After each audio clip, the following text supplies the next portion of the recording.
South African consumers continue to bear the brunt of the country's economic woes. According to the latest Household Affordability Index report, consumers are paying nearly 14% more for basic food items than they did a year ago. The report further states that the cost of a household food basket has ballooned by almost 600 rand. To unpack the report, I'm now joined by Mervyn Abrahams, Program Coordinator at the Pietermaritzburg Economic Justice and Dignity Group. Very good evening to you. Thank you so much for your time. South Africans pay nearly 14% more for basic food items. I mean, this really puts a lot of strain on households. Exactly how severe is it? What are we looking at? And some of the contributing factors. So good evening, Paul, and good evening to all your viewers. Yes, food prices have been spiking, escalating out of proportion over the last 6-7 months.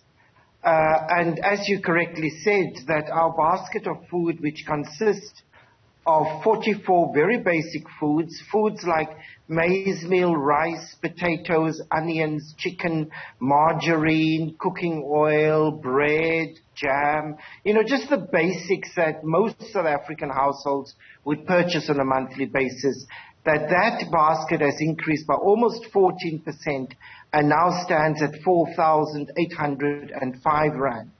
This comes exactly at a time when we've also seen a transport cost increase, taxi fares that is, increase.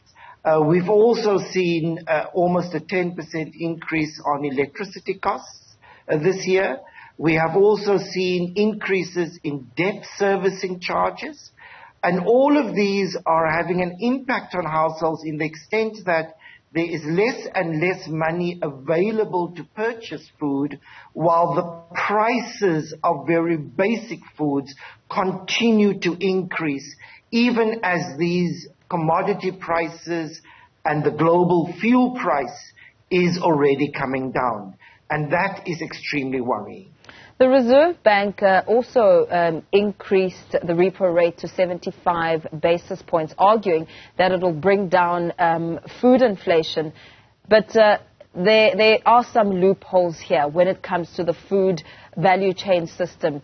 Talk to us about some of those glaring loopholes when it comes to trickling down the information. Retailers are clearly also not playing their role. Yes, Mpo. So what we have seen is that the global fuel price has come down. We've seen the evidence of that at the pump. For the past 3 months, petrol prices have been coming down, which means input cost pricing into food production have in fact come down. Then when we also look, for instance, at the Food and Agricultural Organization, which has a global food basket, so almost a similar basket to ours, but at a global level. And for the past 3 months, the cost of that global basket has also been coming down. So what we have seen in the South African context is we have seen that the inflation, so the month-on-month increases have kind of narrowed and narrowed and narrowed. So, for instance, 3 months ago, it was 1.8% month-on-month increase. Then last month, it was 1.2, and now it's 0.6. So the inflation levels are coming down, but it is still increasing. And that for us is a problem. And part of the problem is that in the food value chain, there is no transparency. So, for instance, we know what food costs at the factory gate. We also know what it costs on the shop floor. But in between those two sectors, there are the production, manufacturing, the transport of food, the packaging of food. And that part of the picture is not very clear because the food industry is just not very transparent. They don't present that data into the public domain. So we do not know exactly where the stubborn inflationary pressures still maintains within the food, in our local food system. Mm-hmm. And it's for that reason that we are calling on government, on the Consumer Council, on the Competition Commission and others to begin to do an investigation to see exactly why are we not seeing lower food prices at the shop floor in as much as we're seeing lower prices at the petrol pump. So where does this now leave South Africans? Because on a daily basis, households need to ensure that they meet the food basket requirements for survival. What other options does it now leave? Well, essentially what it means is that the households are in fact eating less. So just speaking to communities where we are working in, which is kind of working class and poor communities, I mean, the idea, for instance, of having 3 meals a day have now become foreign to most households.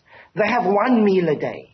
And of course, that has major implications for the country as we move forward. So it has implications in terms of education outputs. Children who are hungry cannot study, of course, and so our educational outputs are poorer. It puts greater pressure on our health institutions. So we've already seen that diabetes, high blood pressure, all those type of illness are on the increase in South Africa, putting pressure on our clinics and our hospital sector. And then thirdly, it has an impact on our economic productivity because, of course, when workers are not properly fed, they cannot work properly. So in a way, the fact that we're not able to access sufficient and nutritious food has major implications on our socio-economic and development outcomes as a country. Very well. Thank you so much. We're going to have to leave it there for now, some of the shocking revelations there. Thank you for your time. That was Pietermaritzburg Economic Justice and Dignity Group Program Coordinator Mervyn Abrahams, speaking to the South Africans paying nearly 14% more for basic food items. A food basket really not affordable for many households in the country.